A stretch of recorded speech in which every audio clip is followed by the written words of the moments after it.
Law of attraction, এটা হলো এমন এক থিওরি যা মানুষকে সব কিছু করতে পারে।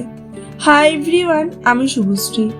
ল অফ অ্যাট্রাকশন বলতে সাধারণতভাবে বোঝায় তুমি যে ধরনের চিন্তা, বিশ্বাস ও মানসিকতা ধরে রাখো তা তোমার কাজ, সিদ্ধান্ত ও আচরণকে প্রভাবিত করে, আর সেই অনুযায়ী জীবনে কিছু ফলাফল তৈরি হয়। এর মূল ধারণা হলো নিজের মনকে বারবার যেদিকে প্রশিক্ষণ দাও, তোমার জীবনও ধীরে ধীরে সেই দিকেই মোড় নেয়। একটা উদাহরণ দিই চলো।